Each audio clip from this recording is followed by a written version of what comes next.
C'est presque de l'info, c'est la revue de presque de Nicolas Canteloup. Et ce matin, c'est Guillaume Durand qui est avec nous. Oui, bonjour à tous, bonjour à vous qui m'écoutez et à moi qui m'écoute. Chère Julie, Thomas, Natacha, Jean-Marc, Laurent, l'actualité c'est bien sûr le grand discours de Manuel Valls. Je rappelle l'horaire, c'était donc hier à 15h, un horaire parfait donc. Vous l'avez vu en direct si vous n'avez rien à faire, donc si vous êtes soit chômeur, soit député. Bon, on regrette quand même notre Jean-Marc Ayrault, parce que c'est vrai qu'il avait une force, Jean-Marc Ayrault, c'était rassembler. C'est vrai que c'est dur d'être de l'avis contraire d'un gars qui n'avait pas d'avis. C'est sa grande force, notre Jean-Marc. Rest in peace, Jean-Marc. On va peut-être pas exagérer non plus. En tout cas, cher Julie, on peut faire un vœu, ça ne nous était pas arrivé depuis 2 ans, mais il semblerait qu'on ait un Premier ministre. Je parle bien sûr au conditionnel. Allez, on en cause dans les titres, c'est parti, on va se la Allez, on y va. Avec ces titres, vote de confiance donc de Manuel Valls, la gauche l'a trouvé formidable, combatif, blablabla. La droite a trouvé ça horrible, ennuyeux, blablabla. Comme d'hab, quoi, Natacha, l'habitude. Alors, attention tout de même, je vous rappelle que ce même hémicycle avait donné il y a 2 ans sa confiance à Jean-Marc Ayrault. Donc c'est pas non plus très dur d'avoir la confiance de l'Assemblée nationale. Il faut un petit peu confiance à n'importe qui. Ça c'est fait. Ça c'est fait. Discours de Manuel Valls, toujours avec la grande mesure, la suppression de certaines régions, chère Julie, qui m'a corrigé, mais j'ai fait quelques boulettes dans mon intitulé. Allez, c'est bon. Certaines régions, elle a fait Sciences Po, l'ENA et compagnie. Donc suppression de l'Auvergne, de la Basse-Normandie, la région Rhône-Alpes, c'est pas con. Puis surtout on s'en fout, on n'y allait jamais, en tout cas moi. Du moment qu'on nous laisse Saint-Trope, Méribel et Porto Vecchio, on a nos repères, bravo Valls. Surtout qu'on nous supprime pas Berry-Province, c'est notre sponsor, merci. Sur les régions citées, on n'en sait rien pour l'instant. On n'en sait rien. Envahissement, et on leur fait un petit coucou, on les embrasse, on a du pognon, c'est pas elle. Envahissement hier du plateau de France 2 par des intermittents. Mon confrère, donc vous l'avez vu, cher Jean-Marc, c'est vrai, qui vient d'arriver. Ouais. Bien vu. Il a bien ouvert le micro justement, il arrive pour faire Jean, je suis arrivé, je suis là. Je me suis fait gauler, ça va. Bon, voilà. Donc, mon confrère, notre confrère, Jean-Marc, cher Thomas, David Pujadas a bien tenté de s'interposer, on le voit sur les images, il a attrapé un intermittent par la chaussette. Mais il n'a pas pu faire mieux, c'est moche que ce qu'ont fait les intermittents. C'est vrai, on ne tape pas les plus petits que soi. Les intermittents ont donc été inculpés pour violence sur enfant. Football, Paris a le blues. Le PSG s'incline face au blues de Chelsea. Laurent Blanc en a avalé sa sucette.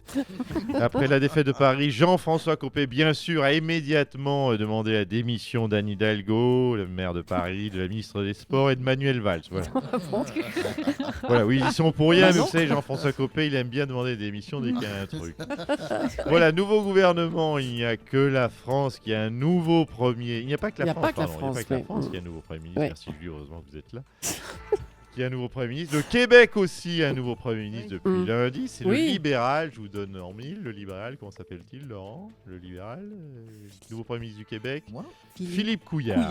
Ah, je sais pas. De la belle province. Voilà, donc bonne chance à Monsieur Couillard et puis à son gouvernement, composé de messieurs Branlot, ce Trouduc et Baloche. Oh non, allez, Nico. On avait envie de se lâcher un petit peu pour une fois qu'on peut faire un petit jeu de mots. Et puis présidence du Sénat, du Sénat. Depuis hier, c'est officiel. Thomas, oui, réveillez-vous Thomas. Oui, c'est officiel. Gérard Larcher devrait briguer la présidence du Sénat en septembre 2014. On écoute tout de suite sa déclaration. Oui, moi, Gérard Larcher, boursin de corps et d'esprit, j'annonce mon retour à la cantine du Sénat. Donc commencez à faire des provisions de patates, en septembre j'arrive. Non, arrêtez. Bon, on en reste là pour les titres, Guillaume. À bientôt, à la semaine prochaine.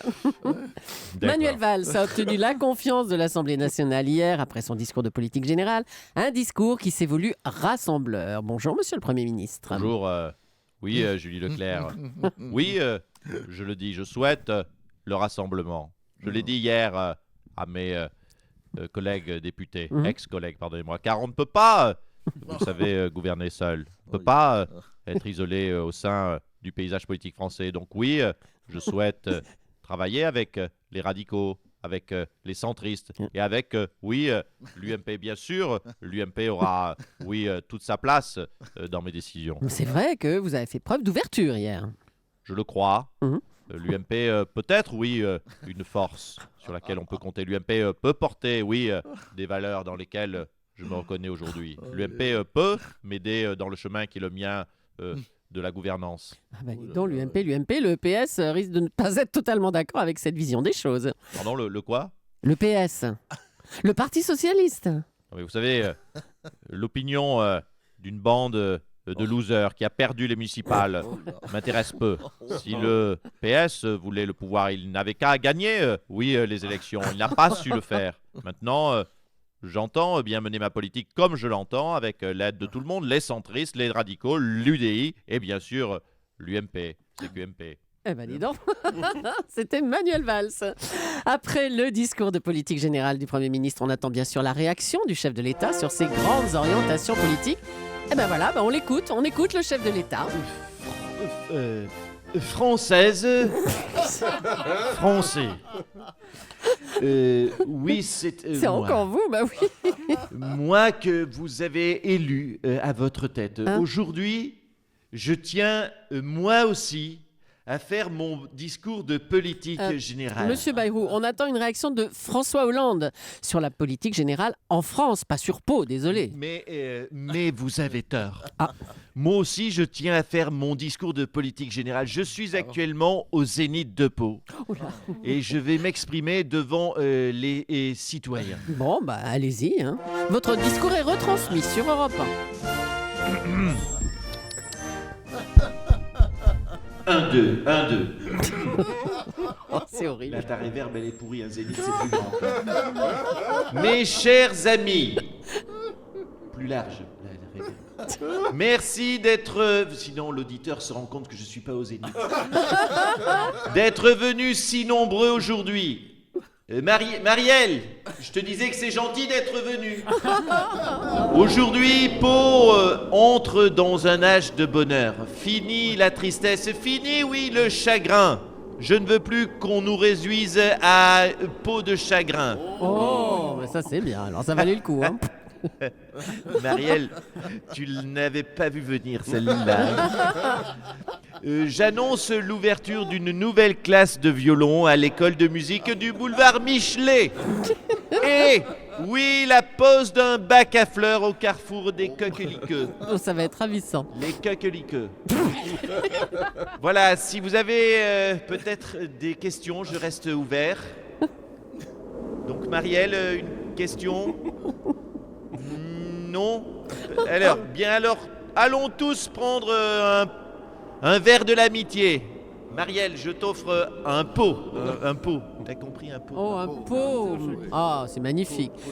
Eh ben voilà, merci Monsieur Bayrou, merci beaucoup. Très brillant à la technique. Le bruit de vent a été remarquable. Oui, c'est bon. Allez, on va revenir sur le discours de politique générale de Manuel Valls avec François Hollande cette fois-ci. Bonjour Monsieur le Président. Oui, bonjour. Alors, vous l'avez trouvé comment? Super, hein. Il est bon, mon champion, hein. Si, quand même. Écoutez, on est passé de la Kangoo d'occasion à la Ferrari neuve, là. Hein. C'est bon ce qu'il a dit, hein. Vous avez vu, c'était beau. Quand il a dit j'entends le silence. Il est fort, hein. Il entend le silence. Et quand il a dit j'entends la solitude des agriculteurs, hein, monsieur Brandy, il a même un côté Karine Le Marchand. Il est fort. Très fort, oui. Alors, selon vous, les différences entre Valls et Hérault, Monsieur Hollande? Différence, déjà en cas de désaccord, Manuel Valls, c'est quelqu'un qui va mettre de l'eau dans son vin. Jean-Marc, lui, il mettait de l'eau dans sa flotte. Donc, c'est un autre style. Donc. Ah bah oui.